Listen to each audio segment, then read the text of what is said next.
Unang Samuel, Kabanatang 5, talatang 1 hanggang talatang 12. Dinala ang kaban sa templo ni Dagon. Ang kaban ng tipan ay dinala ng mga Filisteo sa Asdod mula sa Ebenezer. Ipinasok nila ito sa kanilang templo at inilagay sa tabi ng Diyos-Diyosan nilang si Dagon. Kinaumagahan, nakita ng mga tao na nakasubsob si Dagon sa harapan ng kaban ni Yahweh, kaya ibinalik nila ito sa dating lugar.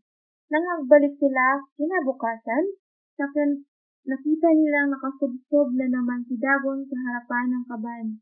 Ang ulo at ang mga kamay nito ay putol-putol at nagkalat sa may pintuan. Walang natirang buo kundi ang katawan. Ito ang dahilan kaya hanggang ngayon, ang mga saserdote ni Dagon ay hindi tumutuntong sa pintuan ng templo nito. Talatang 6. Pinarurusahan ang mga Filisteo. Ang mga Filisteo ay natagtad ng bukol bilang parusa ni Yahweh. Dahil dito'y sinabi nila, kailangang ialis natin dito ang kaban ng Diyos ng mga Israelita sapagkat siya ang dumurog sa Diyos nating si Dagon at magpapahirap sa atin. Kaya, nagpulong ang pangunuan ng mga Filisteo at pinag-usapan nila kung ano ang dapat gawin sa kaban ng Diyos. At nagkaisa silang dalhin iyon sa lungsod ng Gat.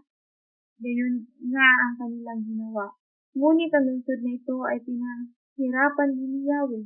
Nagulo ang buong bayan pagkat bata't matanda ay tagtad ng bukol. Dahil dito, dinala nila sa Ekron ang kaban, ngunit tumutol ang mga taga roon. Sinabi nila, dinala nila rito ang kabang ito para tayo naman ang ipapatay sa Diyos ng Israel. Kaya, nakipagpulong sila sa mga Filisteo at kanilang sinabi, ialis ninyo rito ang kaban ng Diyos ng Israel, ibalik ninyo ito sa kinunan bago tayo mamatay na lahat.